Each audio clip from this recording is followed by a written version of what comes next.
통해서 모든 어둠을 물리쳐 주셨습니다. 정말 저희의 삶에 주님의 빛을 비춰주셨습니다. 정말 이 시간 정말 예배를 통해서 그러한 주님을 만나길 원합니다. 이 시간 예수 그리스도의 임재가 강력하게 체험되어지길 원합니다. 정말 이 시간 주님께 고백할 때 정말 어둠을 물리치는 주 예수 그리스도를 결심을 다했습니다. 주님을 위해 어둠 물리치며 주의 빛이 흔들리지 않네. 주의 이름으로 원수 떠나가네. 우리는 외치 주님을 위해 어둠 물리치며 주의 빛이 흔들리지 않네. 주의 이름으로 원수 떠나가네. 우리는 외치 다시 한번 주님을 위해 어둠 물리치며 주의 빛이 흔들리지 않네. 주의 이름으로 원수 떠나가네. 우리 마지막으로 정심을 다해 주님을 위해 어둠 물리치며 주의 빛이 흔들리지 않네. 주의 이름으로 원수 떠나가네. 우리는 외치 영원히 나 살리라. 무한하신 주의 능력 내 안에 나 자유 안에 있지. 마지막으로 영원히 나 살리라. 주 이름 높여 선포해 오셔서 지루 안에 계시셨네.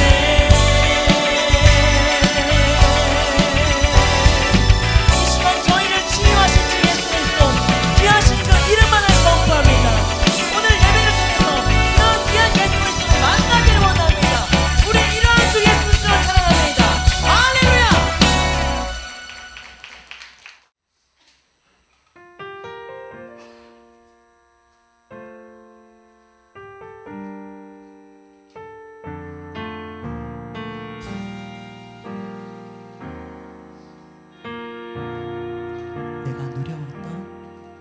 내가 누려왔던 모든 것들이 내가 지나왔던 모든 시간이 내가 걸어왔던 모든 순간이 당연한 것 아니라 은혜였소. 아침 해가 뜨고 저녁에 노을 봄의 꽃향기와 가을의 열매 변하는 계절의 모든 순간이 당연한 것 아니라 은혜였소. 모든 것이 은혜, 모든 것이 은혜,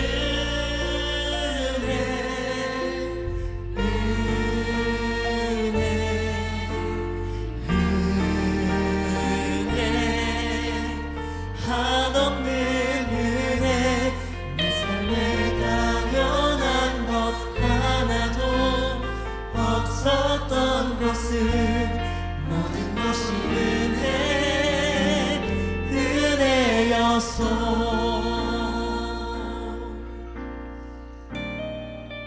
내가 이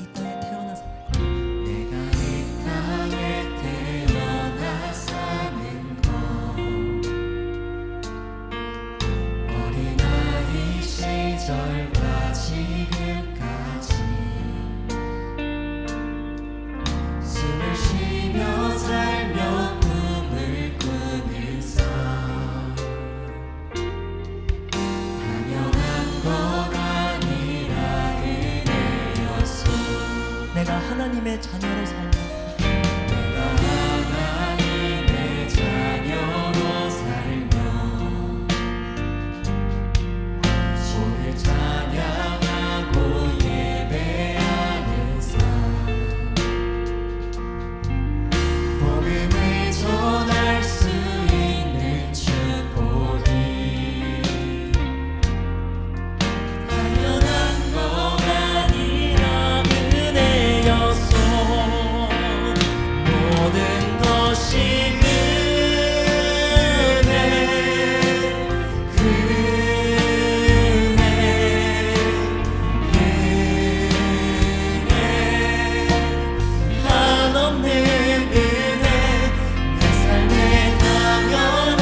시절 지날 때 깊은 한숨 내쉴 때 그런 풍경 보시며 단식하는 분 있네.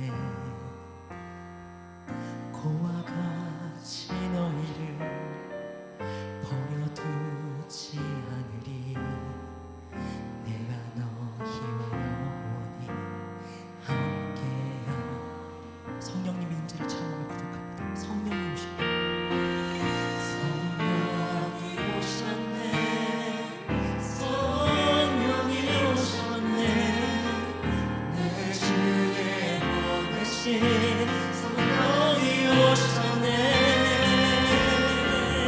우리 인생 가운데 친히 찾아오셔서 그 나라 꿈꾸게 하시네.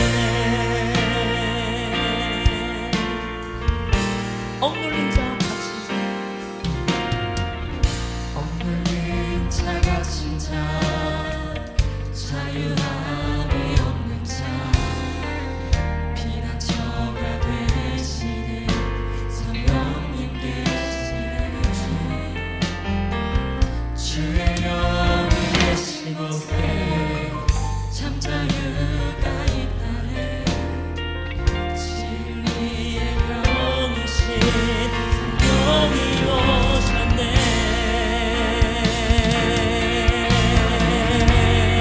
성령님께서 오셨습니다. 성령이 오셨네.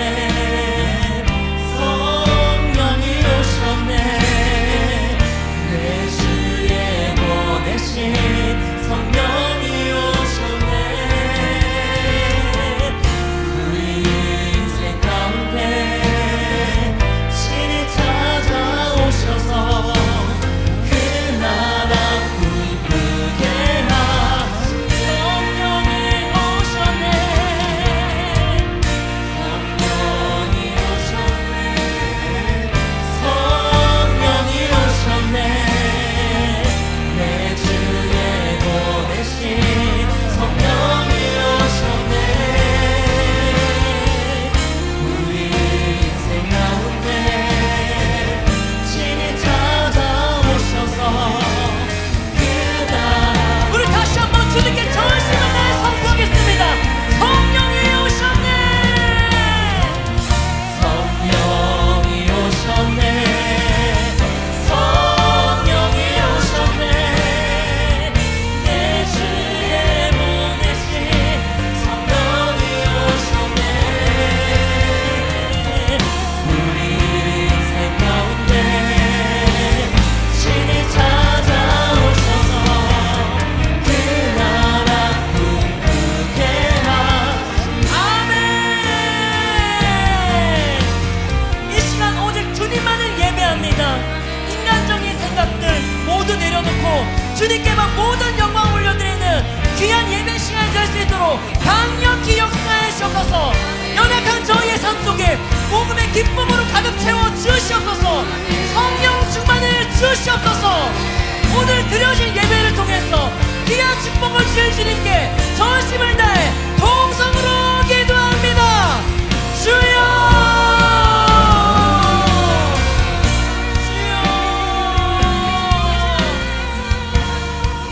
강력히 역사해 주셔서 오늘 주님께서 저희의 삶을 인도해주셔서 성령 충만을 주시겠습니다. 정말 저희의 성령께서 갈곳으로 강력히 역사해 주셔서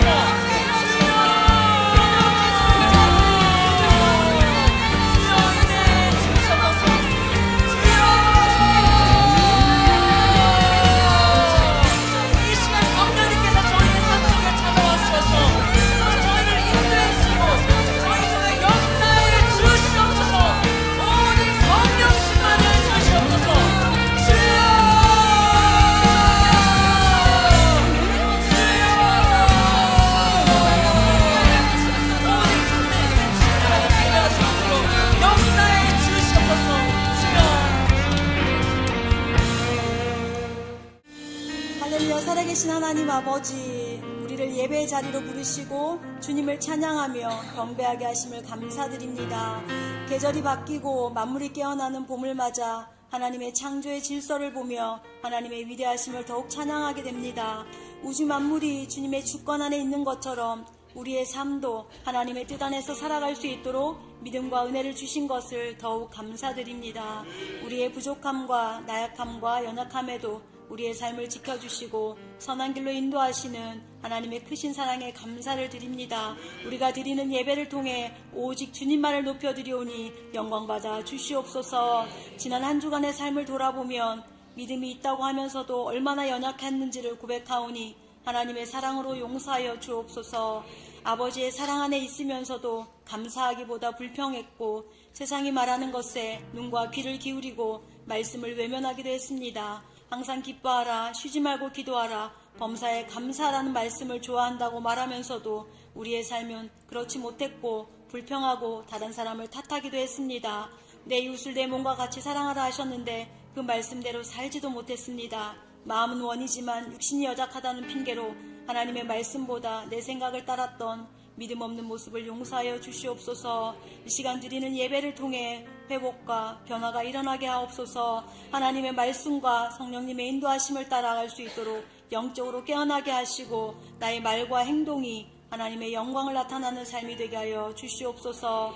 나라와 민족을 위해 기도합니다. 정치와 경제가 어려운 상황 속에 있습니다. 위정자들에게 지혜와 명철을 주시옵소서. 나라와 국민을 사랑하는 마음을 더하여 주시옵소서. 정직이의 사명을 깨닫게 하여 주시옵소서. 속히 정치, 경제, 사회, 문화에 하나님의 뜻이 이루어지고 이 나라가 안정되게 하여 주시옵소서. 전쟁으로 인해 어려움 당하는 여러 나라들이 있습니다. 하루빨리 전쟁이 끝나게 하시고 전쟁으로 인한 피해가 더 생기지 않도록 하나님 보호하여 주시옵소서. 우리 교회에 두날개 1500 비전을 주시고 제자 삼는 세계 비전을 향해 모두가 같은 말 같은 마음 같은 뜻으로 하나 되게 하심을 감사드립니다. 1500명의 셀리더와 150명의 선교사가 파송되기까지 지속적으로 재생산이 일어나게 하시고 열방에 복음을 전하는 성도와 교회로 쓰임받게 하옵소서. 우리 교회가 성령으로 충만한 교회, 하나님의 사랑으로 충만한 교회, 기도의 불꽃이 타오르는 교회, 기도의 응답이 풍성하여 하나님의 살아계심이 증거되는 교회가 되게 하여 주시옵소서. 우리 교회를 통해 지역이 복음화되고 나라와 민족과 열방이 복음화되게 하여 주시옵소서. 새봄 사역이 시작되었습니다. 기도의 능력으로 모든 사역 잘 감당하게 하옵소서. 행복 모임 현장마다 구원의 역사가 일어나게 하시고 기도의 응답이 넘쳐나게 하셔서 복음이 선포되는 곳에 하나님의 축복을 누리는 곳이 되게 하여 주시옵소서. 모든 사역팀마다 일꾼들이 세워지고 재생산이 일어나게 하옵소서. 양육 훈련을 축복하시고 양육 강사들에게 성령 충만함을 주시고 하나님께서 주시는 지혜와 성령의 능력으로 양육하게 하옵소서. 양육 훈련을 통해 예수님의 제자들이 세워져 제자 삼는 세계 비전 이루게 하옵소서. 교회가 임직을 준비하고 있습니다. 하나님, 임직을 준비하는 모든 과정 속에 은혜를 주시옵소서. 하나님께서 세우신 일꾼들이 충성되고 신실함으로 교회와 하나님 나라를 세우는 역사의 주역들로 쓰임받게 하옵소서.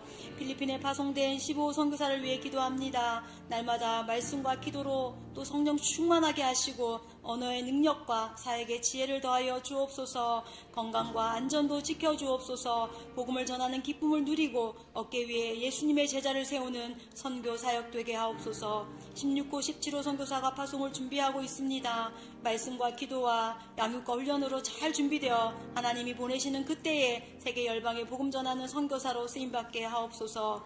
모든 성도가 기도와 물질로 동역하며 나가든지 보내든지 선교하는 교회 되어 150 선교 비전을 이루게 하옵소서. 우리의 영적 아비 되신 담임 목사님을 위해 기도합니다. 날마다 성령 충만하게 하시고 영과 육을 강건하게 하옵소서. 또 기침으로 힘든 중에 있습니다. 질병의 근원을 치유하여 주시옵소서. 균형 잡힌 영성으로 하나님의 뜻을 이루어가게 하시고 악한 마귀의 영적인 공격과 유혹으로부터 보호하여 주시옵소서. 정신적인 스트레스로부터도 지켜주시고 말씀의 지혜와 깊이를 더하여 주옵소서.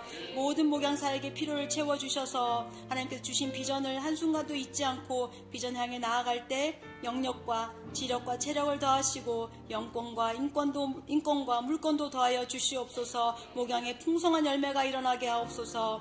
어디에서 말씀을 선포하시든지 말씀이 선포될 때 듣는 모든 사람들이 치유와 회복과 변화가 일어나게 하시고 영혼권의 역사가 일어나게 하옵소서. 동역하시는 사모님께 성령 충만함을 주시고 건강을 지켜주옵소서. 사역에 지혜를 주셔서 좋은 열매들이 있게 하시고 늘 겸손함과 성령의 지혜로 사역하게 하옵소서. 목사님의 가정을 축복하시고 새 자녀를 보호하사 어디에 있든지 동행하시고 하나님 나라의 가치관으로 하나님 나라를 위해 쓰임받는 귀한 자녀들 되게 하여 주시옵소서. 우리를 예배의 자리로 부르셔서 하나님 자녀의 정체성을 확인하게 하시고 예배드리는 기쁨과 감사의 은혜를 누리게 하시는 주님을 전심으로 높여드립니다. 예배를 위해 수고하는 많은 사역자들 축복하여 주시옵소서. 할렐루야 성가대와 카리스 찬양팀에 믿음과 영성을 더하여 주시고 은사를 더하여 주시옵소서. 예배를 돕는 모든 사역자들이 성령 충만하게 하시고 충성됨으로 감당할 때 오직 주님만 영광받아 주시옵소서. 모든 강구를 우리를 죄에서 구원하심 예수 그리스도의 이름으로 기도드립니다. 아멘.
하나님의 은혜 가운데 두날개세계 선교센터 건축이 진행되고 있습니다. 기도로 시작된 이 자리 위에 하나님께서 일하시며 사람의 계획과 능력을 넘어 하나님의 뜻이 이루어지고 있음을 우리는 믿음의 눈으로 바라보고 있습니다. 눈에 보이는 건축의 과정 뒤에 보이지 않는 수많은 기도와 헌신이 쌓여가고 있으며 그 위에 하나님께서 역사하시며 이 사역을 이루어가고 계십니다.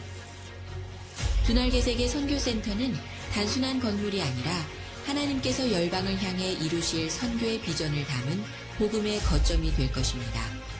이곳에서 복음의 사명을 감당할 사역자들이 세워지고 파송될 것이며 이 땅에 살아가는 이주민들을 품어 예수 그리스도의 사랑과 복음을 전하는 선교의 통로가 될 것입니다. 또한 다양한 민족과 열방이 함께 모여 하나님을 예배하며 복음을 나누는 세계 선교의 중심지로 세워질 것을 믿습니다. 지금 이 시간에도 이름 없이 드려지는 기도와 헌신, 그리고 믿음으로 드려지는 섬김 위에 두날개 세계 선교센터는 조금씩 그 모습을 갖추어 가고 있습니다. 하나님께서 시작하신 이 사역이 하나님께서 기뻐하시는 모습으로 완성되어 갈 것을 우리는 확신합니다. 이 위대한 하나님의 일에 모두가 마음을 모아 기도와 물질로 기쁨 가운데 동참하여 하나님 나라의 확장을 함께 이루며 오직 하나님께 영광 돌리는 귀한 은혜가 있기를 축복합니다.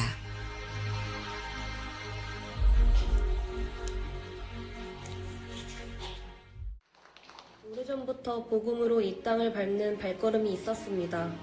그 발걸음을 통해 이 땅에 복음의 씨앗이 뿌려지고 열매 맺어져 지금 우리는 그 복음을 누리며 열방에 복음을 전달하는 교회가 되었습니다. 이곳 선교사 파송을 시작으로 우리 교회 선교 사역이 성장하게 됩니다.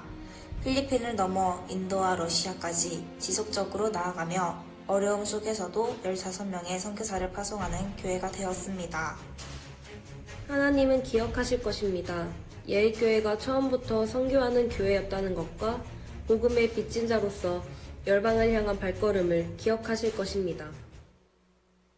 이제 다시 새롭게 우리가 발걸음을 이어갈 차례입니다. 어려움 속에서도 지속적으로 선교사를 파송했던 예일교회의 저력을 보여줄 때입니다. 보내는 선교사님들 준비되셨나요? 영광스럽게도 저희가 든든한 동역자로 둘이 같이 선교하고 나가게 되었습니다. 예. 우리 둘을 같이 아울리치 보내신 이유가 있었네. 두 배의 어리신, 두 배의 기쁨! 보내는 선교사님들 같이 동참해주세요! 와, 플리즈! 근데 두 배는 좀 그랬나? 뺄 걸 그랬나? 너 예일교회 못 믿어? 아이, 믿지. 근데 왜 그러니?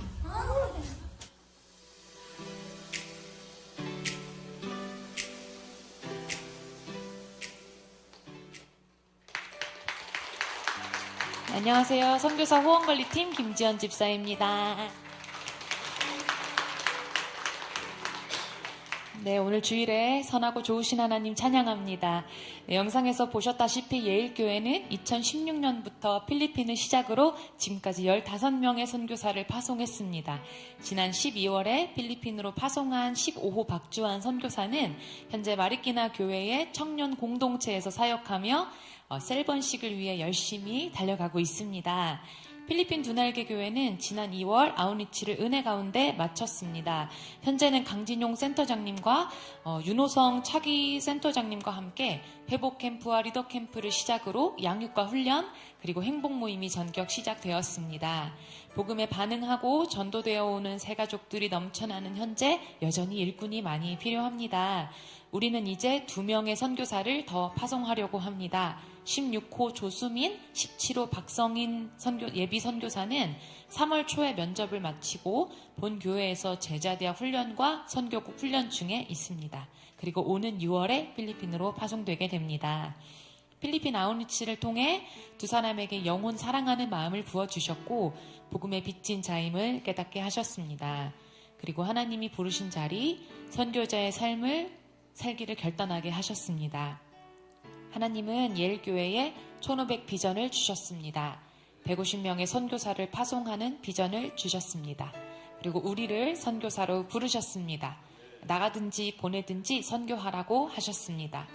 하나님이 하시는 선교의 중심에서 우리 모두가 역사의 주역이 되기를 간절히 소망합니다. 두 선교사가 필리핀에서 사역하려면 매달 총 300만 원의 사역비와 강력한 기도의 동역이 필요합니다. 받으신 주보와 앞에는 재정 및 기도 후원 작정서가 있습니다. 재정 후원은 4월 말까지, 또 기도 후원은 5월 말까지 받겠습니다. 후원 대상을 선택하시면 되는데 두 사람 모두 하는 게 더 좋습니다.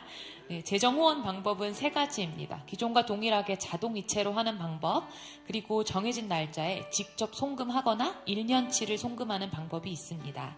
또한 개인 기도와 150 선교 비전 예배를 통해 기도의 후원자가 되시기를 간절히 바랍니다.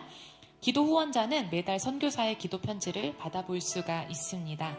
후원 작정서를 기재하신 후에는 봉헌 시간에 함께 봉헌해 주시면 되겠습니다. 선교사를 적극적으로 후원해 주세요. 네, 선교사를 물질과 기도로 후원하는 우리가 주님 오실 날을 예비하고 보내는 선교사입니다. 우리를 통해 이루실 하나님의 역사하심이 기대가 됩니다. 잘 되고 있습니다. 선교는 사랑입니다.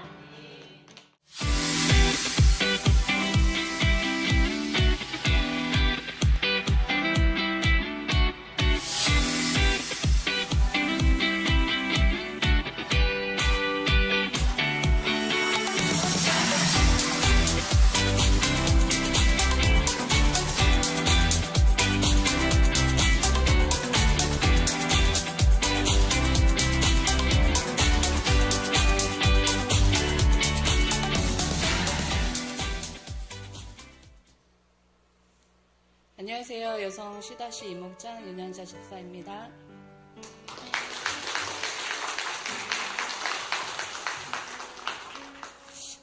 오래전부터 아우니치에 가보고 싶은 마음은 있었지만 시간과 재정 그저 저에게는 먼 얘기 같았습니다. 간사님께서 중학교에 올라가는 유진이에게 좋은 기회가 될 것 같다며 권유해 주셨는데 거절하듯이 기도해 보겠습니다 하고 답을 드렸습니다. 그래도 기도는 해야 할 것 같아서 몇몇 가족분과 지인을 통해 기도 제목으로 공유했습니다. 하나님께서는 마치 미리 준비하신 것처럼 목회하시는 먼 친척과 지인을 통해 이틀 만에 아우니치의 모든 비용을 공급해 주셨습니다. 할렐루야, 하나님께서 하셨습니다. 그렇게 제자대학 1학기 훈련을 끝내고 아우니치 기간이 가까울수록 저의 마음은 더 지치고 힘들었습니다. 나의 연약함을 하나님께 맡기고 훈련 기간에만 직장을 쉬려고 했던 게 아우니치까지 이어져 재정적으로 어려운 상태였고 가족들은 직장에 나가지 않고 교회만 열심히 다니는 제가 걱정되어서 정신 못 차리고 이단 종교에 빠졌다며 한마디씩 건네는데 그 말들이 화살이 되어 두렵고 아팠습니다. 그때마다 하나님 나의 연약함의 것들 다 내려놓고 하나님 일만 집중하는데 왜 저는 점점 더 힘이 듭니까? 하며 인간적으로 계산하였습니다. 그렇게 전전긍긍하며 버티다가 어느덧 아우니치 가는 날은 다가오고 있는데 짐은 못 싸고 있었습니다. 그러면서 지금의 내 상황에 아우니치를 가야 하는 것이 맞는 건지 수없이 고민되었습니다. 이렇게 마음이 힘들 때마다 기도실에 가서 기도하였습니다. 그러면서 잘 안 되어지는 순종이지만 가기 일주일 전부터는 일도 내려놓고 백지전도 연습하고 찬양과 워십 준비를 하였습니다. 백지전도를 연습할 때는 외국어지만 그 내용이 복음이라 그런지 입술로 내뱉을 때마다 내 심령이 점점 회복되어 갔습니다.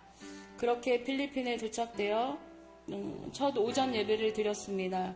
저는 하나님께 나의 상황들, 걱정, 근심으로 인하여 아무나 올 수 없는 이곳에서 은혜 없이 빈손으로 돌아가지 않게 해달라고 간절히 기도드렸습니다. 그곳에서 하나님은 더 깊이 만나주셨고 말씀해 주셨습니다. 딸아, 너의 연약함을 내가 너무도 잘 안다. 나의 품 안에서 안식하라. 내 품은 넓고 따뜻하지 않니? 내 마음을 시원케 하는 자는 나는 결코 잊지 아니하리라 말씀하시며 저에게 위로와 용기를 주셨습니다. 그곳에서 마닐라와 마리끼나 현지 교회 근처로 전도를 나가게 되었는데 마닐라의 한 마을에는 환경이 너무 열악했습니다. 어둡고 감옥 같은 집과 집안의 개똥이 뒤덮여 냄새가 나는데도 치울 의지가 없고 무더운 날씨임에도 농구장 앞에 시신이 있는 관을 열어두고 장례식을 하는 것을 보면서 악한 영들에게 묶여있으면 사람이 사람답게 살지 못하는구나 깨닫게 되었습니다. 필리핀은 가난의 영, 음란의 영, 미혹의 영에 묶여있다고 합니다. 아이들은 순수했지만 골목 앞에 앉아있는 어른들의 눈빛에는 소망을 잃은 눈빛이었습니다. 나는 그곳에서 늘 나의 환경을 탓하며 하나님 은혜에 감사하지 못함을 회개하였습니다. 예수님을 믿는 것이 은혜요 기적입니다.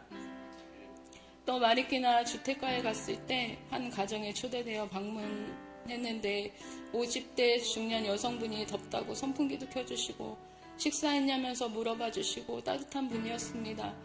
백지 전도를 하며 영적 기도한 후에 예수님 지금 어디 계시냐 물으니 내 마음에 하시며 우시는데 저도 마음이 울컥했습니다. 그리고 거기 앉아서 한참 기도했습니다. 하나님 이 가정을 책임져 주세요 하고 기도드리고 아쉬운 마음으로 나왔습니다. 전도 마지막 날 초청 때는 정말 많은 사람들이 모였습니다. 함께 찬양하고 예수님을 전하고 마치 천국잔치 같았습니다. 초청자들이 집으로 돌아갈 때 아우니치 참가자들이 양쪽으로 서서 길을 만들어 배웅을 해주었습니다. 저는 그 모든 사람들의 손을 잡거나 터치하면서 하나님 이 영혼 꼭 만나주세요. 하나님 이 영혼 꼭 살려주세요 하며 간절한 기도가 입에서 절로 나왔습니다. 하나님께서는 이 땅에 한 영혼 한 영혼 얼마나 사랑하시는지 하나님의 마음을 깨닫게 해주셨습니다. 일정 마지막 날 헌신 예배에는 젊은 친구들이 이 땅에서 헌신하겠다고 결단하는 모습이 귀하기도 하고 하나님께 일찍 쓰임받는 것이 부럽기도 하였습니다. 저는 하나님께 저에게 재정을 허락하신다면 이곳에 선교센터를 세우고 교회를 세우고 현지 사역을 세우는 일에 기도하며 보내는 선교사로 쓰임받고 싶습니다. 저를 사용해 주세요 하고 기도드렸습니다. 하나님은 말씀하셨습니다. 너의 것이 아니라 이제 나의 것을 보기 시작했구나. 너의 모든 삶에 내가 함께하리라. 그들의 눈물을 보았느냐? 그들의 아픔을 보았느냐? 그 마음을 잃지 말아라. 나의 눈물이고 나의 아픔이다 하시면서 마가복음 25장 21절 그 주인이 이르되 잘하였도다 착하고 충성된 종아 내가 적은 일에 충성하였음에 내가 많은 것을 내게 맡기리니 내 주인이 즐거움에 참여할지어다 하시며 약속의 말씀으로 응답해 주셨습니다. 그렇게 일주일이 끈같은 시간들이 지나갔습니다. 하나님은 이곳에서 저에게 하나님의 시선으로 마음으로 많은 것들을 보여주시고 은혜를 주셨습니다. 하루는 전도하면서 현재의 무더운 날씨에 지치고 힘들었는데 화장실 거울에 비친 저의 달라진 얼굴빛을 보았습니다. 기도를 깊이 할 때나 지난 훈련 때 얼굴빛이어서 막연히 성령 충만한 상태가 되면 그런 거구나 생각했는데 한 영혼을 사랑하고 전도하는 것이 내 영혼이 살아나는 일이고 하나님이 가장 기뻐하시는 일이구나 알게 됐습니다. 그리고 그곳에서는 나의 세상이 단절되어 있는 상태여서 내 손에 아무것도 없어도 하나님 한 분만으로 행복할 수 있음을 알게 해주셨습니다. 최근에 하나님의 훈련과 연단을 통해 때론 너무나도 힘들고 고통스러워 이것이 하나님의 사랑이냐고 하나님의 원망되기도 하고 차라리 저를 데려가 달라고 하며 감사하지 못할 때가 많았습니다. 그런데 이곳에서 하나님께 쓰임받는 것이 얼마나 기쁜 일인지 내가 누리고 있는 것들이 얼마나 감사한 일인지 다시금 깨닫게 해주셨습니다. 그곳에서 한 영혼이라도 더 붙잡고 살리고 싶었던 간절한 그 마음으로 내 삶의 터전에서도 하나님을 노래하고 하나님의 이름을 전하겠습니다. 그리고 나의 주변 환경이 아닌 하나님 한 분만 붙잡고 나아가겠습니다.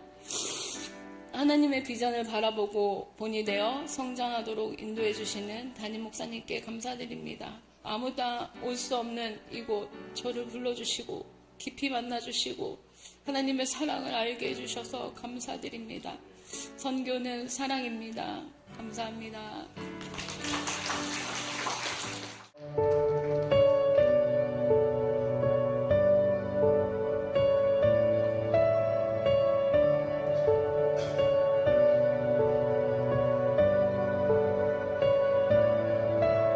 사실 그동안 오랫동안 행복 모임을 해오면서 열매가 없다 보니 점차 행복 모임을 기대하는 마음이 많이 사라졌었습니다. 그런데 작년 하반기에 목자로 임명받으면서 어떻게 행복 모임을 세워가야 할까 정말 기도하고 고민하던 중에 하나님께서 매뉴얼대로 실행 지침대로 하라는 응답을 주셔서 작년 가을 행복모임 때는 1시간 전에 함께 동시간대에 하는 행복모임 리더들을 모아 함께 기도로 준비하고 실행 지침대로 이렇게 진행을 했었습니다.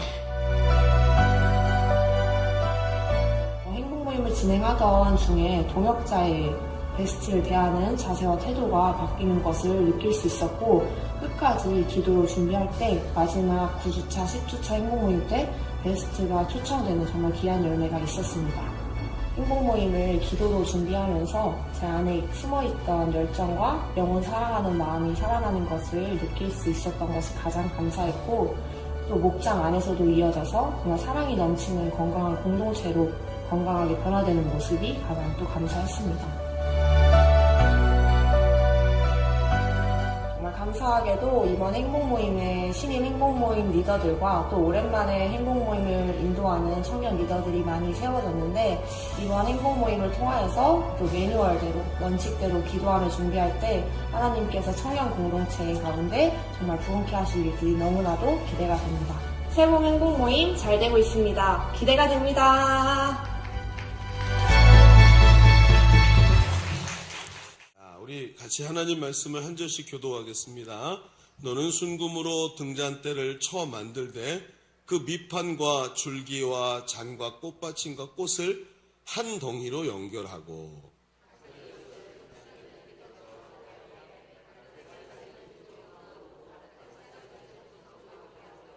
이쪽 가지에 살구꽃 형상의 잔셋과 꽃받침과 꽃이 있게 하고, 저쪽 가지에도 살구꽃 형상의 잔셋과 꽃받침과 꽃이 있게 하여 등잔대에서 나온 가지 6을 같게 할지며,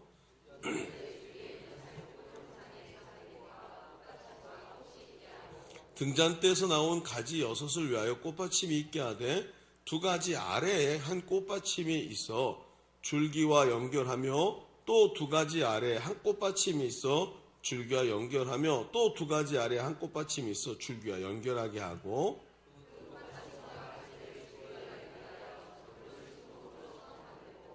등잔 7을 만들어 그 위에 두어 앞을 비추게 하며,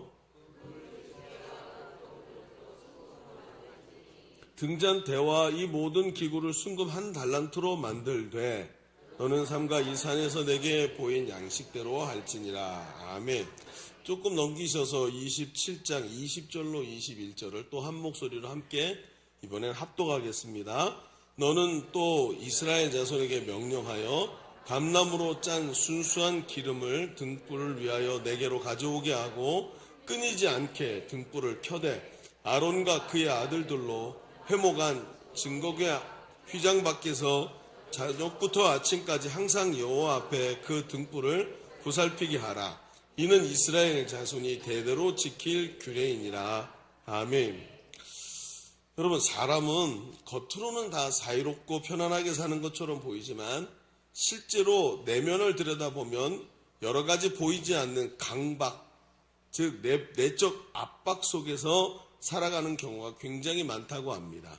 심리학적으로 보면 강박은 반드시 병적인 강박 장애만을 의미하는 것이 아니라 내가 이렇게 해야 돼, 나는 이래야만 해 하는 내면의 강한 압력까지 포함하고 있다고 얘기합니다. 그러니까 무언가 비합리적 신념에 사로잡혀서 나는 이래야만 해, 나는 비싼 음식을 먹어야만 해, 이런 것이 강박이라는 겁니다.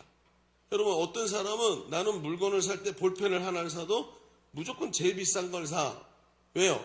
나는 그럴 만한 사람이야 라는 강박에 빠져 있다는 거예요, 사람들이. 이런 사람들도 있다는 겁니다. 여러분, 그러면 구체적으로 어떤 강박이 있을까요? 인정받아야만 한다는 강박. 나는 사람들이 나를 인정해줘야만 해. 여러분, 저 같은 이런 사람이 그런데 잘 빠집니다. 그러니까 나를 인정해주지 않는 곳을 싫어합니다. 여러분, 뒤처지면 안 된다는 강박. 늘 경쟁 구도 속에서 살아가면서 앞자리만을 원합니다. 남이 자기 뒤를 쫓아오면서 저 사람처럼 되고 싶어 하는 이런 자리를 원하죠. 이게 강박이 됩니다. 또 자신의 삶을 통제해야 된다는 강박. 남편도, 그렇죠, 아내도, 자녀들도 내가 생각하는 범주 안에 있어야 되고 내가 목적하는 대로 움직여줘야 되는, 그래서 자녀들이 공부를 못하는 걸 견딜 수가 없는 이런 사람들이 많다는 것입니다. 또 좋은 사람이 되어야 한다는 강박. 나는 남들이 참 좋은 사람이야, 현모양처야 라고 하는 말을 꼭 들어야 되는 거예요. 행복해야만 한다는 강박. 나는 행복해야 돼. 나는 불행하면 안 돼. 우리 엄마처럼 살 수는 없어. 이런 거 말입니다. 또 의미 있는 삶이 돼야 된다는 강박. 그래서 의미 없이 하루가 지나가는 것을 참지 못하고 쉬지 못하고 이런 사람들이 강박을 가지고 산다는 거예요.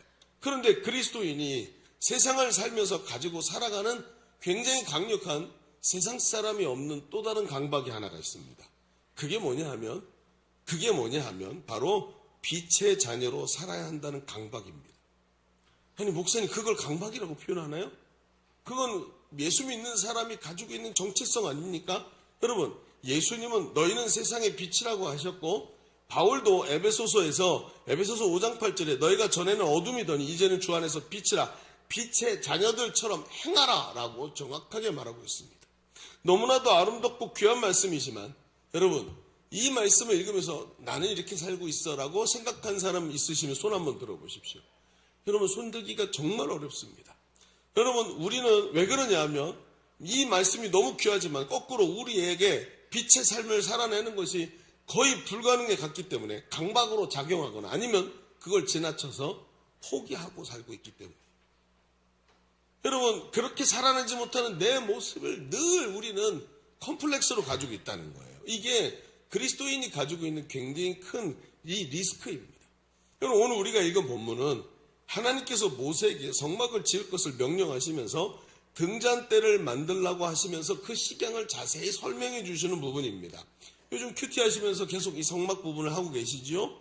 그런데 이 성막은 많은 의미를 내포하고 있어요. 그러니까 겉으로 보기에 등잔대를 이렇게 만들어라라고 말하는 설계도 같이 보이지만 그 안에 굉장한 의미가 있는데 이것은 비유, 은유, 상징 이런 것들이 그 안에 많이 들어있는데 이것들을 통쳐서 여러분 전문 용어로 뭐라 그러냐면 메타포라고 얘기합니다. 비유라고 표현되긴 하지만 이 모든 것을 포함하고 있는 메타포라는 의미를 가지고 이 이름을 갖고 있다는 거예요. 그런데 이 말은 본래 이 뭐냐면 본래 의미를 전하되 그 가지고 있던 의미에다가 더 씌우는 거예요. 예를 들어서 나의 마음은 바다와 같다. 자, 나의 마음을 지금 어떻게 표현하고 있는 거죠? 짜다는 뜻일까요? 내 마음이 지금 바다와 같다. 짜 이런 뜻입니까? 아니죠.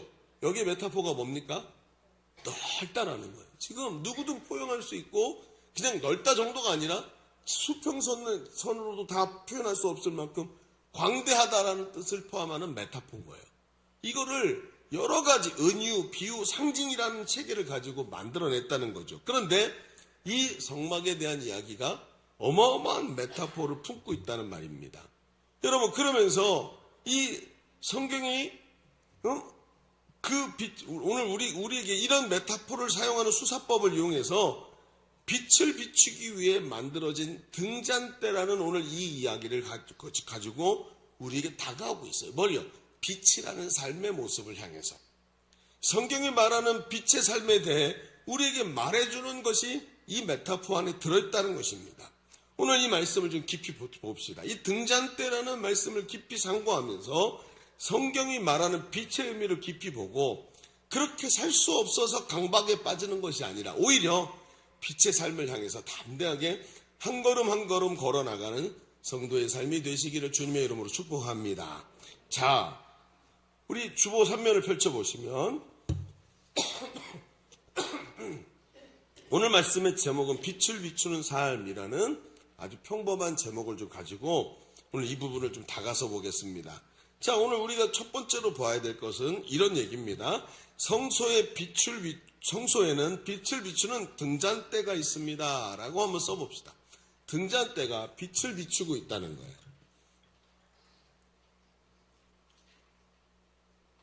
자, 앞에도 설명을 했습니다만 하나님은 모세에게 등잔대를 만들라고 하시는데 이걸 이제 유대인들이 뭐라고 부르냐면 메노라라고 부릅니다. 이제 앞으로 이 용어를 쓸 텐데요. 메타포하고 메노라를 헷갈리면 안 됩니다. 메노라라고 그러는데 그 식양을 설명합니다. 자, 여기 저기를 한번 보여주십시오. 이런 겁니다. 자, 이거 기억나십니까? 보신 적 있으세요? 그렇죠? 이상하게 생겼는데 이 내용을 보시면 그 식양을 설명하시는데 등잔대 하나를 우선은 만들어요. 가운데 등잔대가 하나 있죠? 그리고 양쪽에 3개씩 대칭해서 가지가 뻗어나오게 만들고 그 가지 3개가 양쪽에 6개가 있어서 대칭을 2개 만들었어요. 그리고 이걸 합치니까 몇 개가 돼요? 가운데까지 합쳐서 7개가 됩니다. 여러분, 7은 뭐죠? 7이라는 숫자는 하나님을 의미합니다. 그래서 완전수라고 하고 유대 성경에서는 7을 하나님을 의미하는 숫자로 말하고, 반대로 7이 되려고 하다가 안 되는 것을 6이라고 그러죠. 이 6을 뭐라고 얘기해요? 하나님의 보좌를 찬탈하려고 바득바득 우기고 있는 사탄을 표현할 때 6이라는 숫자를 씁니다. 그러니까 7이라는 것은 하나님을 의미합니다. 그런데 이것을 어떻게 만들어야 되냐면 순금 덩어리 한 달란트로 쳐서 만들어야 되는 거예요. 지금 보이고 있는 이걸 마치 금이니까 녹여가지고 잘 섬세하게 만들어가지고 붙이는 게 아니에요. 한 덩어리를 가지고 쳐서 펼쳐서 이렇게 만들어야 되는 겁니다. 이 안에 그 안에 모습이 어때요? 꽃 형상도 만들고 꽃받침도 만들어야 되는데 이걸 다 정교하게 만들 때 망치로 쳐서 만들어야 되는 거예요. 이것은 분리되지 않는 것입니다. 이게 뭘 의미할까요? 통일성과 완전성을 의미합니다. 여러분, 이것도 누구를 상징하고 있죠? 온 세상을 지금도 통치하시고 완전하게 하나로 하나님의 뜻 안에서 끌고 가시는 하나님을 상징하는 거예요. 또 이 모습에 보면 살구꽃을 만들어라 그랬는데 살구꽃 형상으로 만들었는데 이 살구꽃이 뭐냐면 의미가 있습니다. 이거는 살구꽃은 깨어있다라는 의미이고 깨어있어서 지켜보고 있다, 지키다라는 의미를 갖고 있어요. 그러니까 이 살구꽃 모양 자체가 깨어있고 지켜보다는 뜻입니다. 그리고 뒤에 가서 우리가 2번째 읽은 본문에 나오지만 이 등대는 감람류를 준비해서 항상 켜있게 합니다. 최소한 사람이 잘 때는 빼고 낮에는 항상 해가 질 때까지 켜져 있어야 되는 거예요. 그러니까 어떻습니까? 이 하나님께서 항상 깨어서 지켜보고 있다라는 메타포가 이 안에 가득 들어 있습니다. 이 등대는 성막의 성소 안에 들어있어요. 그런데 성소에는 여러분 아시지만 이 성소에는 우리 큐티 하신 분들 쭉 다 알고 계십니다만 이 성소에는 창문이 없어요.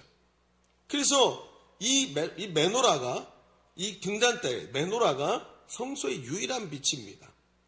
바로 이 등잔대는 빛이 되시고 거룩하신 하나님의 임재를 의미하고 그 임재의 빛이 성소 안에 계속 비치게 만들어 놓은 것입니다. 그래서 그 임재가 이스라엘 백성과 함께 하시는 하나님의 임재를 나타내는 거예요. 그런데 요 얘기만 가지고 있으면 그 등대가 이런 거구나 하지만 이 등대를 중심으로 다른 걸 한번 생각해 봅시다. 이 등대가 있는 성소에는 어떻게 더 가냐면 성막이라는 것이 성막뜰까지 해가지고 밖에 담장이 쳐져 있죠. 그래서 천으로 담장을 치고 기둥을 만들어서 담장을 쫙 연결하게 해놨습니다. 근데 이 담장 중에 문이 있어서 문을 열고 들어가면 그 안에가 성막이 되는 거예요. 성막으로 들어가면 거기 뭐가 있어요? 물두멍도 있고 번제단도 있고 이런 것들이 있단 말입니다. 그래서 그걸 통과해서 그리고 그 안에 더 안쪽으로 가면 물두멍과 번제단을 통과하면 그다음 뭐가 있냐면 거기에 집이 한 채 있는데 그 집이 천막으로 지은 집이 성소입니다. 근데 이 성소는 나눠져 있죠. 바깥쪽에는 성소이고 안쪽에는 지성소입니다. 지성소는 아무도 못 들어가죠. 그 안에 뭐가 있습니까? 지성소에? 아무도 못 들어가는데 어떻게 알아요? 그렇죠? 지성소에 뭐가 있죠? 법궤가 있습니다. 법궤 위에 두 천사가 마주보고 있고 그 천사 사이를 시은좌, 은혜를 베푸시는 자리라 그래서 시은좌, 속죄소 이렇게 부릅니다. 그래서 안에 지성소가 있고 밖에 성소가 있는데 그 성소에 뭐가 있어요? 등잔대, 조금 전에 말한 등잔대, 또 떡상이 있습니다. 떡을 올리는 떡상이 있고 떡상 위에 진설병이라는 떡이 있습니다. 그래서 매 안식일 때마다 새 떡을 올려야만 합니다. 그런데 이 떡이 뭐냐면 12개입니다. 이 떡 12개가 의미하는 것은 바로 이스라엘의 12지파입니다. 또 그 성소 안에 뭐가 있냐면 분향단이라는 게 있는데 이 분향단이 어디 있냐면 이 지성소와 제일 가까운 곳에 분향단이 있어서 거기서 향을 피우는데, 이 향은 성도들의 기도를 하나님께 올려드리는 기도를 의미하는 것입니다. 그러니까 이 성소의 모양을 가만히 보십시오. 이것은 12지파인 하나님의 백성이 하나님의 임재하신 곳에 함께 들어가 있고 하나님께 기도를 올려드리고 하나님과 교제하는 모습이 그 안에 들어있는, 그렇죠? 하나님의 임재가 그들 가운데 왔고 거룩하게 구별된 12덩어리의 떡, 그 떡은 그냥 떡이 아니라 무교병여야만 합니다. 누룩을 넣지 않고 만들어서 빵처럼 부푼 게 아니라 누룩이 들어있지 않은 떡, 이 떡으로 만들어져서 그 속에서 하나님의 임재가 거룩한 떡으로 나와 있는 이들 이스라엘 백성과 함께 하고 있고, 기도를 통해서 하나님께 올라가면서 하나님과 이들이 한 덩어리가 돼서 교제하고 있는 모습이 그대로 일어나고 있는 거예요. 그게 성소 안에 있는 모습입니다. 그런데 가만히 생각해 봅시다. 이 성소는 어떻게 되냐면 뜰을 지나야 마주할 수 있는 공간입니다. 성소에는 제사장만 들어가지만 그 안에 있는 이 모습을 향해 나가기 위해선 성막의 뜰을 통하여만 됩니다. 그런데 성막 뜰은 어떻죠? 성막에 들어올 때 사람은 제물을 가지고 옵니다. 하나님께 어린 양이든지 순염소든지 아니면 송아지든지 비둘기든지, 그리고 제물을 갖고 와가지고 제물에게 안수해서 내 죄를 전가시킵니다. 그리고 제사장이 그 제물을 잡습니다.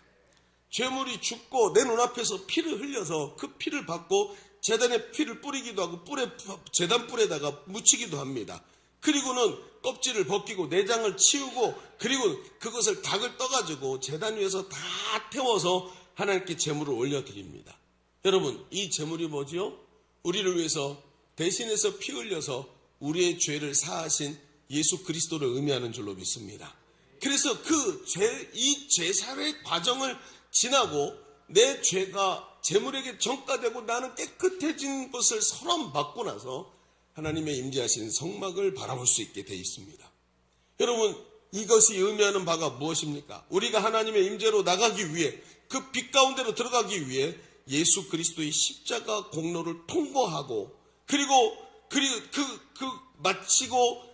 마치 새로 올린 12개의 죄 없는 그 떡, 누룩 없는 떡, 죄가 들어가서 사람을 다 오염시키는 것인데, 그 오염이 빠져나간 상태, 예수 그리스도로 죄 없는 상태가 되어서 하나님 앞에 나갈 때 하나님의 임재가 그 위에 빛 가운데 쫙 임하시는 것을 보게 되는 거예요. 그러니까 성막 내용 자체가 뭡니까? 십자가의 복음인 거예요. 그냥 이걸 하나님이 복잡하게 만드신 게 아닙니다. 그런데 여러분 생각해 보십시오. 이 성막은 솔로몬 시대 이후에 뭐가 되지요? 성전으로 바뀝니다.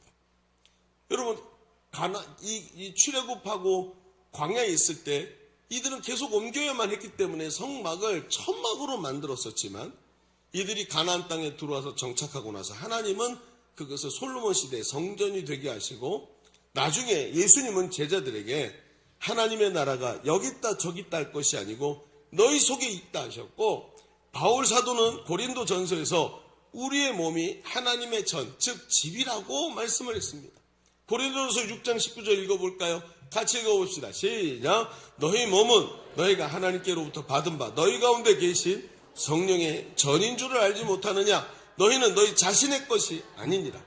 여러분, 성경은 분명하게 선포하고 있습니다. 성도가 예수 믿고 구원받고 성령이 충만한 성도가 하나님의 성전이라, 여기가 성소라고 말을 합니다. 그래서 성령이 임재하셔서, 하나님이 임재하셔서 그 성전에 마치 그 거룩한 떡처럼 예수 그리스도의 십자가 보혈을 의지하고 거듭나서 새롭게 되어서 하나님께 나갈 때 그 속에 빛 대신 하나님의 임재가 가득하다는 거예요. 여러분, 그래서 말합니다. 우리가 예수를 그리스도로 인정하고 영접할 때 이미 하나님의 영이 우리 가운데 임하신 줄로 믿습니다. 이게 일어나는 거예요. 그래서 이 말을 하는 겁니다.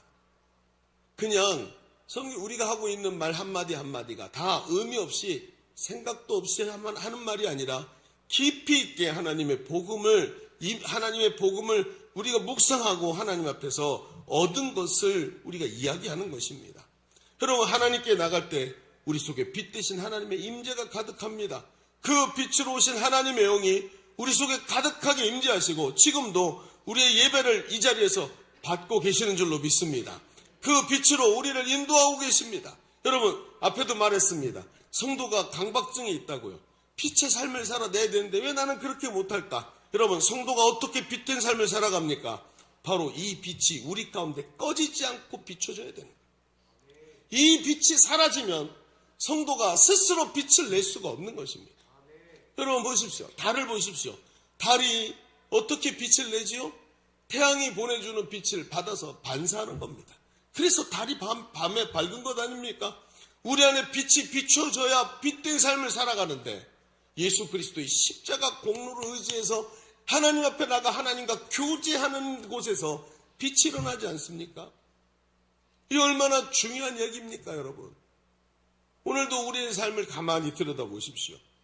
이 빛이 왜 우리 가운데 없는 것처럼 느껴질까요? 분명히 예수님이 우리 가운데 오셔서 내가 예수 그리스도를 영접하게 만드시고 성령이 예수 그리스도를 영접하는 즉시 우리를 새롭게 하셔서 이전 것은 지나갔으니 보라 새 것이 되었도다. 새 떡이 되게 하시고 그 자리에 하나님의 임재가 가득하게 하시지 않습니까? 그 예수 믿고 구원받은 기쁨이 우리 안에 막 넘쳐나야 된다는 거예요. 이것이 가장 잘 드러내는 게 어디입니까? 바로 예배라는 자리입니다. 예배. 앞에서도 말했듯이 성소에는 떡상이 있고 그 위에 이 12지파를 의미하는 진설된 떡이 있습니다. 그런데 이 떡은 누룩을 넣지 않고 무교병 고운 가루로 만들어서 안식일마다 새 떡을 올립니다. 이전 것은 지나가고 새 것이 된 겁니다. 죄 없는 떡이 된 것입니다. 즉 성막 뜰에서 핏부림으로 거룩하게 되어 하나님 앞에 거룩한 백성이 성소에서 하나님의 빛의 임재를 만나는 것입니다. 오늘도 여러분 우리가 붙잡아야 될 것이 무엇입니까? 예수 그리스도의 십자가의 복음입니다. 그래서 십자가가 그렇게 중요한 겁니다. 여러분 우리가 부르는 찬송 중에 보혈을 지나 하나님의 품으로 라는 찬양이 있습니다. 한번 불러볼까요? 보혈을 지나 하나님 건반 주세요. 보혈을 지나 아버지 품으로 보혈을 지나 하나님 품으로 한 걸음씩 나가네. 존귀한 주보혈이 존귀한 주보혈이 내 영을 새롭게 하시네. 존귀한 주보혈이 내 영을 새롭게 하네. 맞습니다, 여러분. 예수 그리스도의 보혈로 새로워져서 하나님의 임재 가운데 들어가는 줄로 믿습니다. 이게 돼야 되는 거예요. 이게 선명하게 드러내고 있는 것이 바로 예배입니다. 예수님은 여러분 사마리아 수가성 여인이 예배에 대해서 물어봤더니 예수님이 대답을 합니다. 너희가 참으로 예배할 때가 곧 온다. 그날 어떻게 예배하냐면 영과 진리로 하나님께 예배하게 된다는 거예요. 여러분 영이 무엇입니까? 앞으로 보내주실 보혜사 성령을 말하는 것입니다. 성령의 감동 가운데 하나님 앞에 나가는 거예요. 그런데 그냥 나가는 게 아니죠. 영만 받았다 그러면 이거 무당이랑 다를 게 없습니다. 영에 의해서 움직이는 사람이 아니라 중요한 게 뭐예요? 십자가 복음입니다. 이 십자가 복음 그저 율법으로 완전해야만 되는 게 아니라 예수 그리스도의 보혈의 피로 깨끗한 그 은혜를 입고 나서 성령의 인도하심 따라 하나님 앞에 나갑니다. 성령이 충만해서 십자가 대속의 진리가 강력하게 드러납니다. 사람은 예배할 때 그래서 하나님 앞에 새로워집니다. 예배 속에서 십자가의 은혜가 회복됩니다. 십자가의 사랑이 드러납니다. 세상의 모든 법들, 나를 강압하고 강제하고 사로잡고 내 마음을 꽉 붙잡고 있던 것들이 모두 힘을 잃고 우수수 떨어져 나갑니다. 왜? 하나님 내 통치가 우리 가운데 임하고 그 임재의 빛이 비출 때 우리를 강제하고 있던 모든 묶임이 풀어지는 줄로 믿습니다. 그래서 예수 그리스도로 말미암아 구원받은 거룩한 백성이 십자가의 승리와 사랑을 찬양할 때 죄와 사망의 권세가 떠나가고 하나님의 임재가 우리를 가득히 피 채우시는 줄로 믿습니다. 그때 빛이 나오기 시작하는 거예요. 여러분, 빛은 내가 만드는 게 아닙니다. 빛된 삶을 살아야 된다고 강박증에 시달리라고 예수님이 이 얘기를 하신 게 아니라는 거예요. 하나님을 깊이 만나시기를 바랍니다. 그 하나님 앞에 온전한 예배를 드릴 때 한 주간도 우리의 목을 죄고 있고 우리의 내면을 오염시키고 냄새나게 했던 육체의 정욕, 안목의 정욕, 이생의 자랑이 침묵하고 더 이상 입을 놀리지 못하고 오직 세상과 나는 간곳 없고 구속한 예수님의 십자가 공로만 드러나는 것. 그게 예배의 핵심이에요. 제가 어제도 우리 찬양팀들한테 물어봤습니다. 예배가 뭐냐? 예배가 설교냐? 아니다. 예배가 뭐냐? 예배가 찬송이냐? 아니다. 이 모든 것을 포함하지만 예배는 하나님의 왕되심이 드러나고 그 왕되신 하나님 앞에 부복하는 행위 자체가 예배다. 부복하고 엎드려서 하나님의 음성에 순종하는 것이 설교이고, 부복하고 엎드려서 하나님이 나의 구원자이시고 예수 그리스도의 십자가가 나를 구원했다고 고백하는 것이 찬송입니다. 이 찬송 때문에 악한 마귀의 계계가 드러나고 깨지고 사라지는 줄로 믿습니다. 이것이 바로 예배의 자리 아니겠습니까? 그 은혜와 감격이 내 속에 가득 차서 죄인이 갈 수 없는 은혜의 보좌 앞에 지성소의 문을 활짝 열어 제쳐 놓으셨으니까 그 보좌를 향해 떨리는 마음으로 갑니다. 그런데 떨림이 사라집니다. 왜요? 예수님이 나의 죄를 사하신 것을 붙잡고 있기 때문에. 그리고는 두렵고 떨리지만 하나님 앞에 나가 무릎 꿇고 하나님이 왕이십니다 하며 그 보좌 위에 앉으신 우리 하나님의 발등에 내 입을 맞추는 것, 주님의 다스리심 앞에 완전히 순복하는 것, 그것이 진정한 예배인 줄로 믿습니다. 이때 이 임재의 빛이 우리 속에 가득하고 그 빛이 내 삶에 자동으로 드러나기 시작하는 거예요. 그리고 회복된 성도의 빛된 삶이 그냥 일어나기 시작합니다. 죄가 싫고 하나님 앞에 은혜의 삶이 너무 아름답고 귀하고 세상의 탐욕과 정욕이 쓰잘데기 없는 것처럼 보여 배설물처럼 더럽게 느껴지고 오직 하나님 앞에서 이런 삶을 성령의 인도하심 따라 복음에 의해 살아가는 삶이 너무너무 좋아서 세상을 등지고 주님만 바라보면서 걸어가는 삶이 되는 거예요. 이 삶은 남이 시켜서 가는 게 아니라 내내 기쁨으로 달려가는 은혜와 축복의 삶이 되는 줄로 믿습니다. 자, 우리는 첫 번째에게 정리해 봅시다. 지금까지 우리는 빛을 비추는 삶에 대해서 말씀을 보면서 성소의 빛을 비추는 하나님의 임재가 우리 속에 가득해야 한다고 말했습니다. 그 성령의 임재는 성막들에서 죄사함 받은 성도들이 마치 그 무교병처럼 깨끗해져서 새롭게 따끈하게 만들어진 그 떡을 진설병으로 올려놓은 곳에 하나님의 임재가 임하는 것과 똑같은 것입니다. 그 회복된 은혜 가운데 빛이 우리에게 비춰주고 하나님의 임재 속에 승리하는 성도의 삶인 줄로 믿습니다. 자, 그런데 저는 이 대목에서 비유의 한계를 자꾸 느끼게 되는 것 같아요. 이 비유, 메타포에 대해서 얘기를 했는데 이 빛이 비추어야 하는데 이상하게 이 메타포가 여기서 머물러지는 거예요. 왜? 빛이 성막이라는 아주 좁은 곳 안에 갇혀있는 느낌을 피할 수가 없어요. 이상하다. 하나님의 그 임재의 빛이 왜 성막 안에만 제한되고 있을까? 하나님은 과연 그 빛을 창문 하나 없는 성소에서만 경험하기를 원하실까요? 왜 하나님은 빛이 성막 안에만 있게 하셨을까요? 물론 그 의미는 죄 가운데서 하나님이 죄 가운데 거하시지 않기 때문이라는 걸 우리는 잘 알고 있습니다. 여기서 우리는 십자가와 하나님과 교제하는 것에 대해서 성막이 가진 메타포가, 그러니까 성막이라는 것이 십자가와 그로 인해서 가능하게 된 하나님과의 교제를 의미하는데, 이 메타포에 대해서 얘기하면서 여기서 우리가 기억해야 되는 게 이 메타포가 의미의 도약이라는 것을 한다는 것을 알아야 됩니다. 자, 비유라는 것은 그냥 비유 하나로 머무르지 않지요. 의미가 확 도약을 해서 내가 상상하지 못한 곳으로 확 뛰어넘어갑니다. 그런데 성경을 보면 이 빛이라는 게 그래요. 성경을 여러분 가만히 생각해 보십시오. 태초에 빛이, 하나님이 계셨는데 빛이 있으라 하심에 빛이 있게 됐죠. 그 이후에 성경이 빛에 대해서 얘기하는 데가 있습니까? 이 등잔, 이 메노라에 대해서 얘기하기 전에는 빛에 대해서 얘기하는 데가 없어요. 근데 이 빛이 또 여기 메노라에서 끝나고 또 없어요. 그러다 뒤에 가서 빛이라는 의미가 메노라에서 확 도약을 해서 나타나는 자리가 신약 성경에 강력하게 나옵니다. 여러분, 이 도약을 우리가 깊이 보면서 우리가 빛에 대한 강박을 가지게 되는 진짜 이유를 알게 됩니다. 자, 우리 이 이야기를 하기 위해서 두 번째다 이렇게 써봅시다. 빛은 성소에만 머물지 않습니다.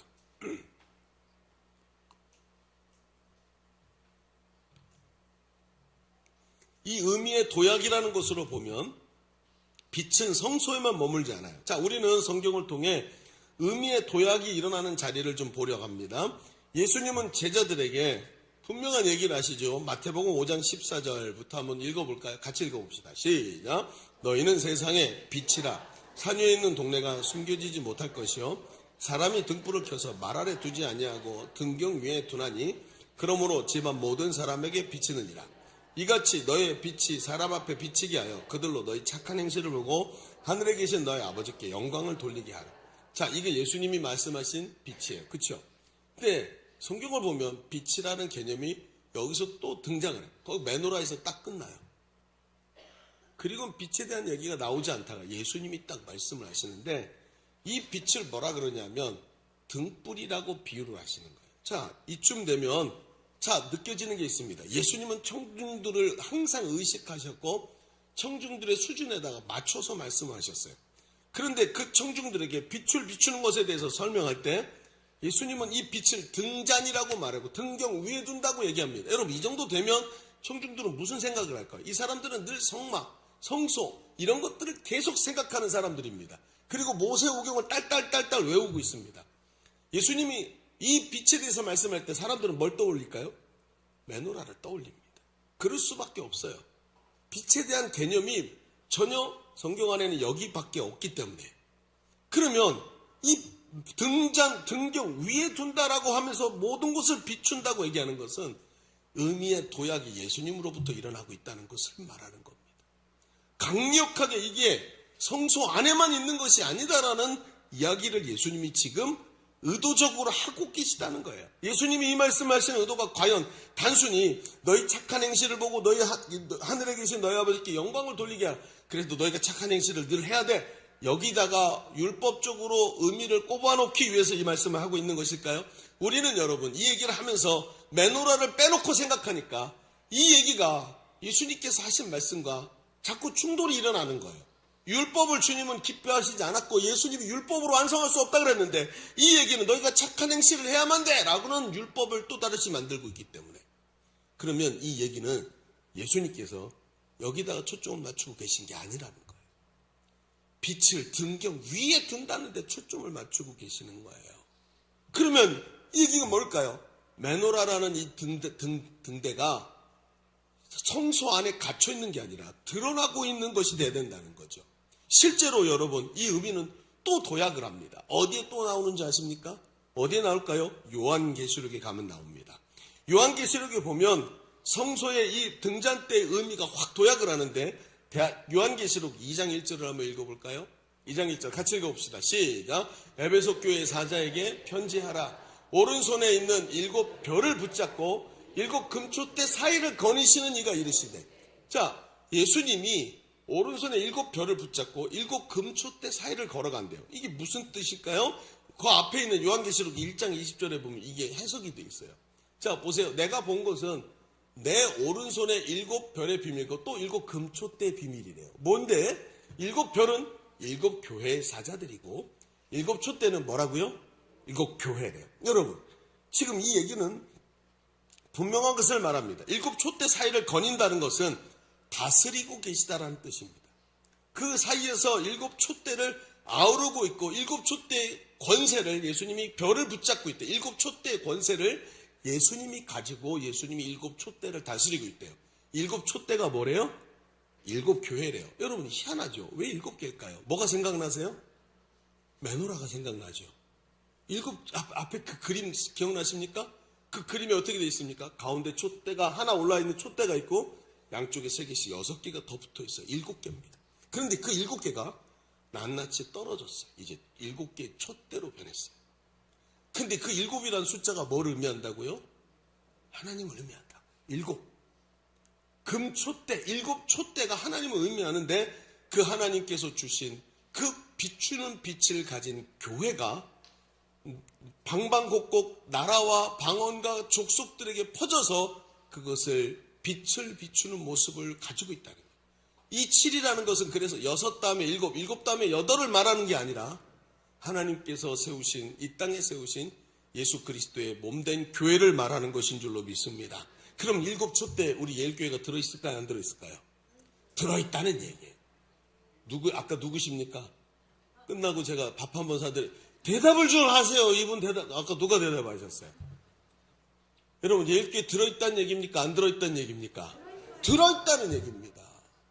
지금도 우리를 통해서 하나님께서 이 빛을 성막 안에다가 성소 안에만 가둬두는 게 아니라 사방으로 예수님께서 그 복음의 빛, 그렇죠? 영과 진리로 예배하도록 만드시는 그 빛을 온 세상에 비추기를 주님 원하고 계시다는 얘기를 이 메타포의 도약을 통해서 지금 우리에게 말씀하고 계시는 거예요. 얼마나 강력한 이야기인지를 보십시오. 제가 우리 교회에 부임한 지가 21년이 지났습니다. 23년이 된 것 같아요. 근데 제가 초창기 때 우리 두날개 사역을 쭉 시작하면서 이제 초창기 때 원로 목사님 계셨고 원로 목사님이 이 일에 참여를 못 하셨죠, 잘. 그래가지고 교단 일도 하시고 교회를 지금까지 이끌어 오셨으니까 앞에서 이끄셨고 저는 부목사이니까 교회 방향성을 결정하진 못하지만 이 일을 하라고 하시니까 우리 교회 3층에 있는 제일 작은 양육실에서 앉아가지고 10년 동안 제자 양육만 했습니다. 제가 우리 교회에서 제일 많은 시간을 보낸 장소는 바로 거기입니다.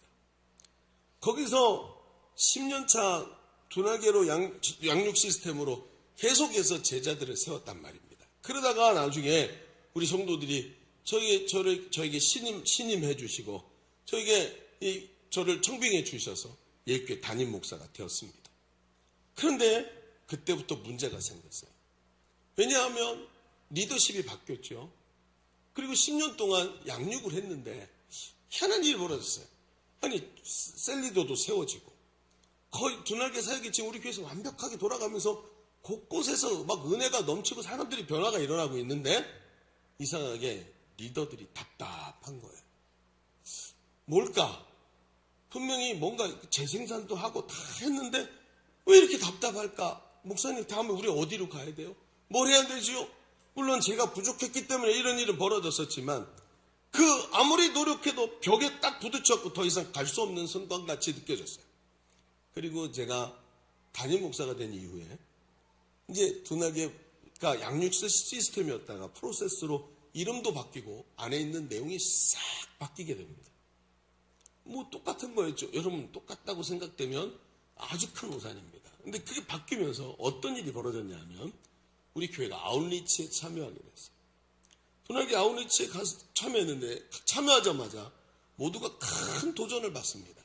그 도전 중에 하나가 뭐였냐면 아니 선교센터를 열어놓고 선교센터에서 한국인 교회가 아니라 현지인들만 계속 전도하고 현지인들을 세우는 교회를 만들어 놓고 한국에 있는 두날개 선교회에서 두날개 선교회와 함께 사역하고 있는 두날개 교회에서 청년 셀리더들을 단기 선교사로 파송하는 단기 선교사 위주의 선교지를 만들어 놓았다는 말이에요. 그리고 장기 선교사는 한 사람, 한 가정밖에 없고.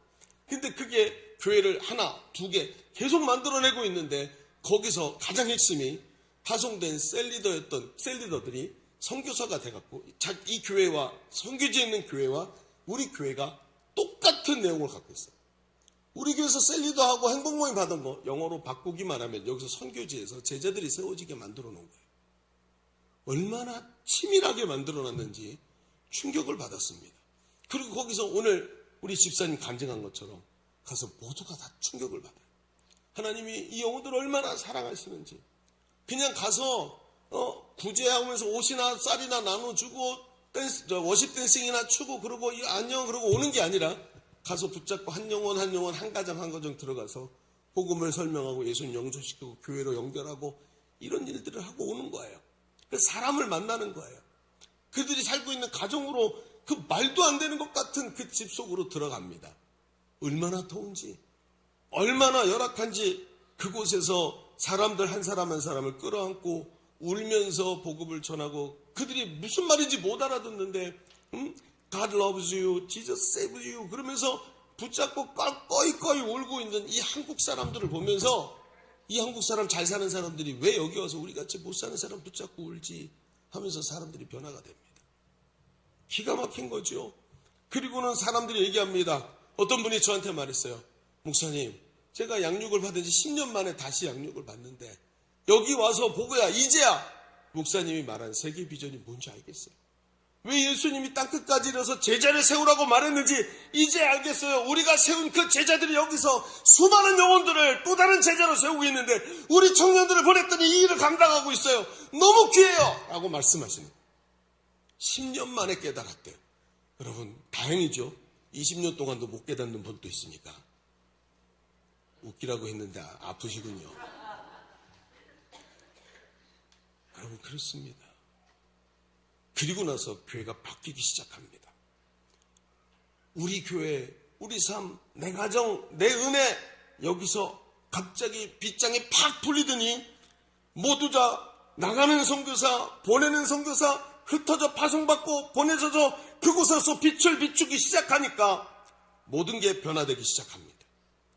모든 게 복음의 비전, 제자 삼는 세계 비전, 하나님 나라 이르기 시작하니까 이 속에서 열정과 당위성이 100배로 폭발해 올라오기 시작해요. 왜 해야 되지?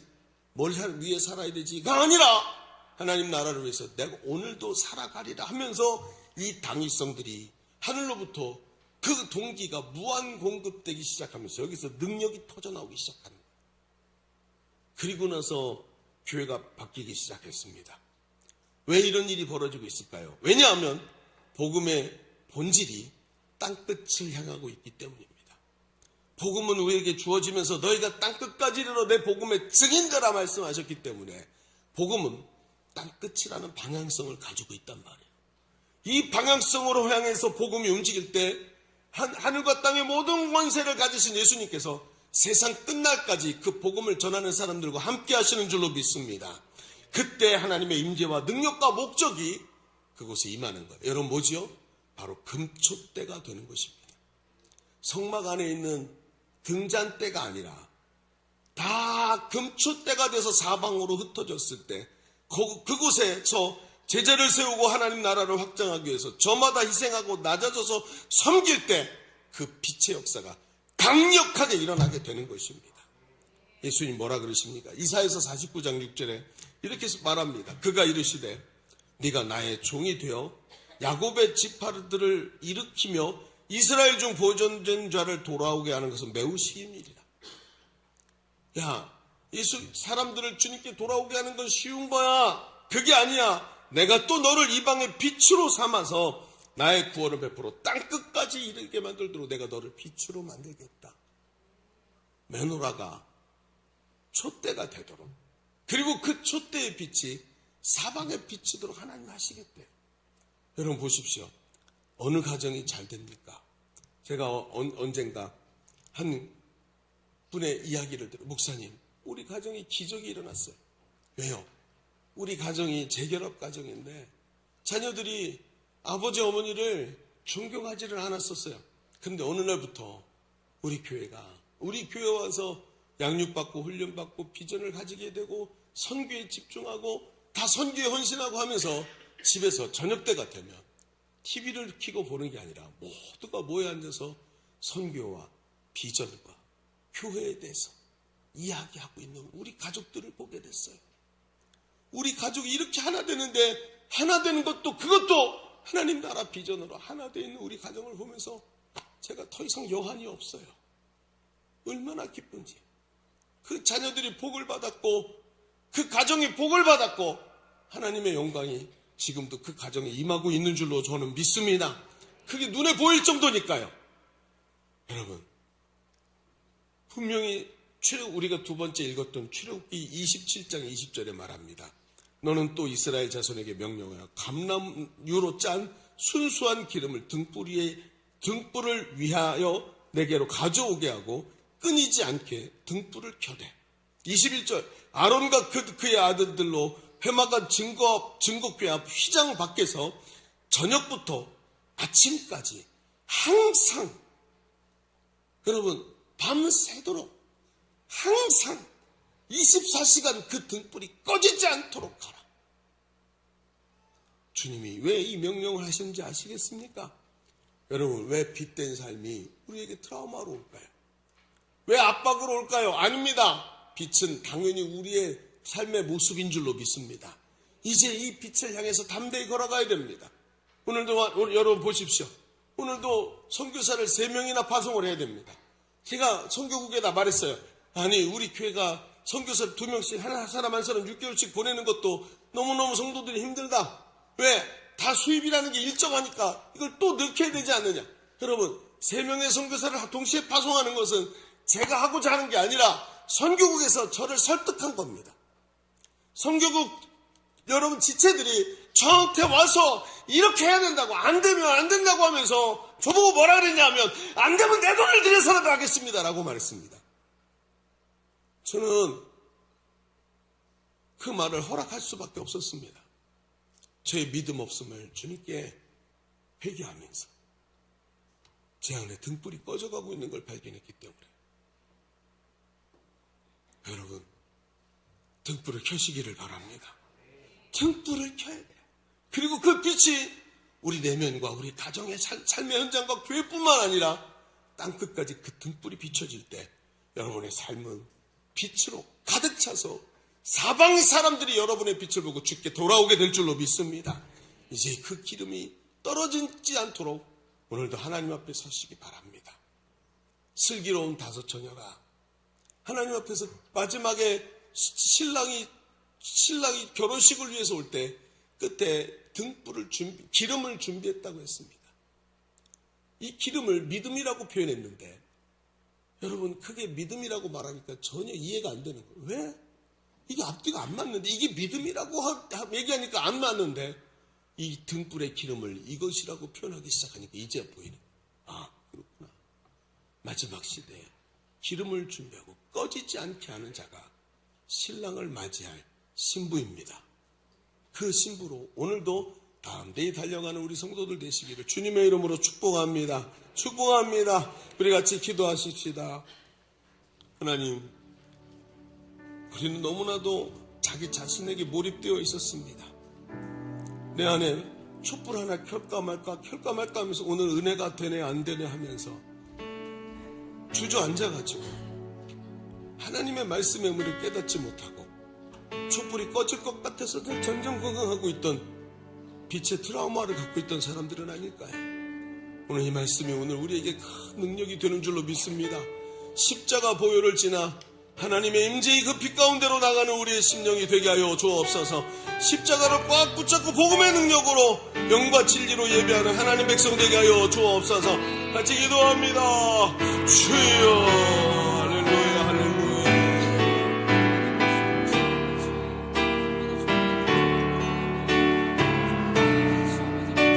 아버지 하나님, 아버지 빛의 메타포의 도약이 일어나게 하여 주옵소서.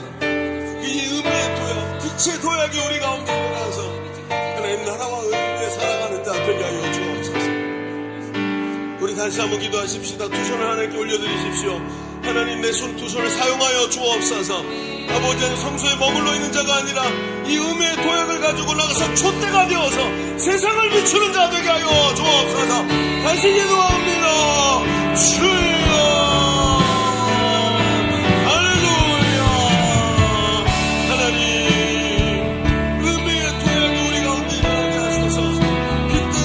살아내게 하소서. 아버지 하나님, 그저 내가 자신에게 매어있는 자가 되지 말게 하시고 이 비전에 사로잡혀 하나님 나라 같이 사로잡혀 달려가면서 오늘도 그 빛의 도약을 보게 하여 주옵소서. 그 빛의 도약을 보게 하여 주옵소서. 오늘도 하나님 나라와 의를 위해 살아가게 하소서. 하나님의 영광이 드러나게 하소서. 아버지 하나님, 오늘 이 말씀이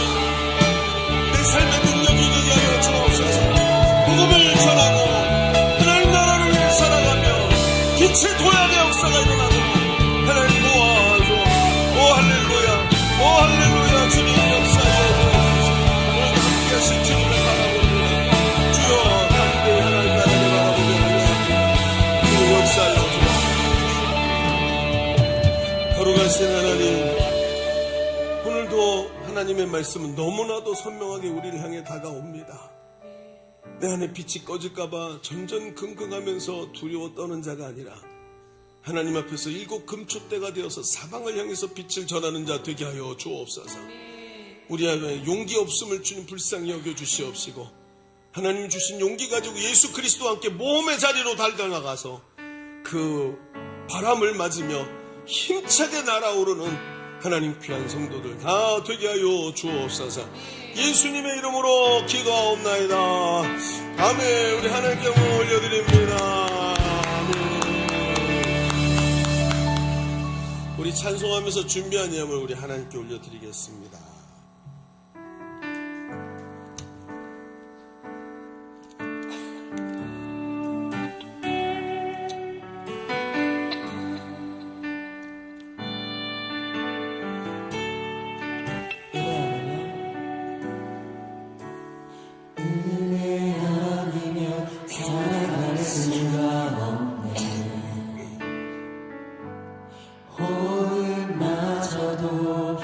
주의 것이니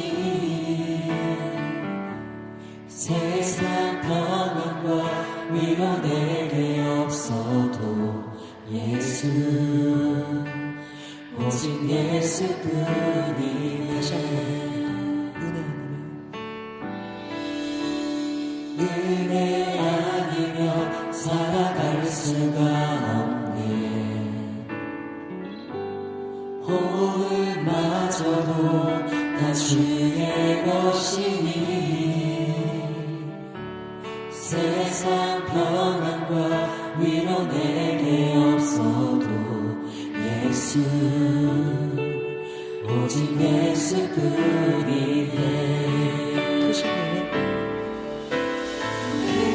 크신 게 다 볼 수도 없고 작은 꽃 안에 지쳐도 주께 묶인 나의 모든 삶 버티고 견디게 하시네.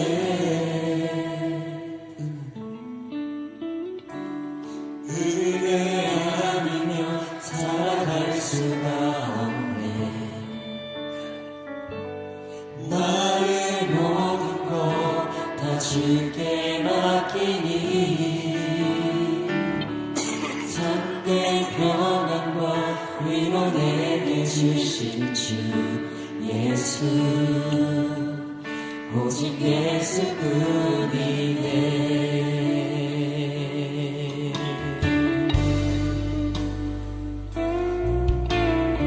주님의 은혜가 아니면 살아갈 수 없음을 고백하며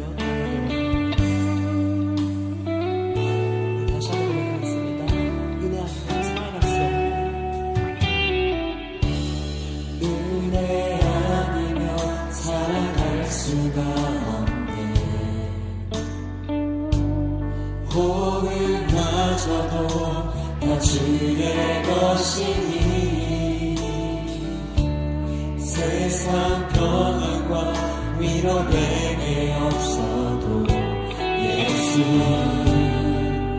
오직 예수뿐이네.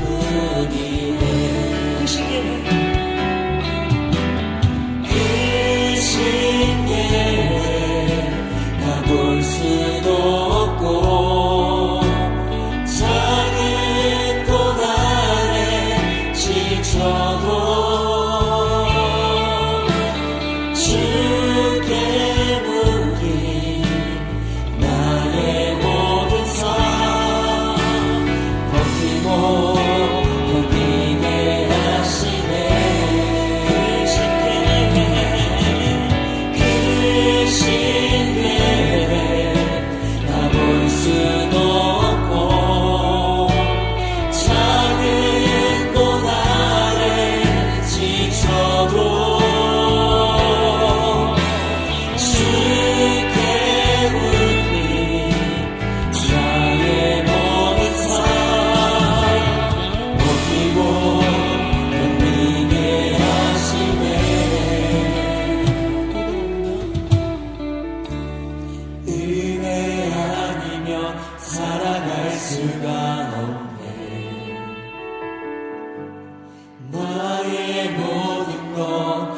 주께 맡기니 참된 평안과 위로 내게 주신 주 예수 오직 예수뿐이 오직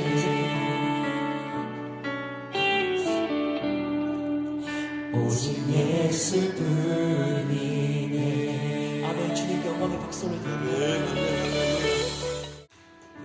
오늘 드려진 예물을 위해서 한번 기도하겠습니다. 하나님 감사합니다. 아름답고 귀한 예배 우리 하나님께 올려드리고 하나님의 보좌 앞에 엎드리게 하시니 감사합니다.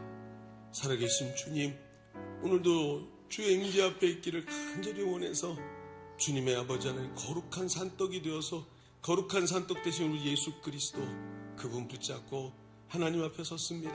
그러나 여기서 머무르는 자가 아니라 오히려 하나님 의미의 도약을 가지고 하나님 촛대가 되어서 열방을 향해 비추는 자 되게 하여 주옵소서. 오늘도 하나님 앞에 그런 마음으로 이렇게 선교사 후원 작정하고 하나님께 예물을 올려드렸사오니 하나님 모든 것의 주인 되신 하나님께서 이 재물 위에도 주인 되어 주시옵시고 그 손길이 하나님 앞에 복을 받아 누리며 풍성하게 채우신 은혜를 하나님 경험하게 하여 주시옵소서. 하나님 가정과 삶의 현장을 지키시고 손으로 하는 일들에 복이 넘치도록 임하게 하여 주시옵소서. 돌아가는 발걸음도 지켜주시고 한 주간도 주와 동행하며 승리하는 성도의 삶을 살아내도록 성령으로 인도하여 주옵소서. 하나님께 감사드리며 이제는 우리 구주 예수 그리스도의 은혜와 아버지 하나님의 지극하시고 만극하신 사랑하심과 성령님이 내주하시고 교통하시는 은혜가 오늘 모여 예배하며 하나님 앞에 빛이 되기로 다짐하며 담대히 일어나 달려나가는 모든 성도들 머리머리 위에 저들의 가정과 삶의 현장 위에 주님의 몸된 교회 위에 지금도 신음하는 이 나라의 민족과 열방의 선교사들 위에 이제로부터 영원토록 함께 계실지어다. 아멘.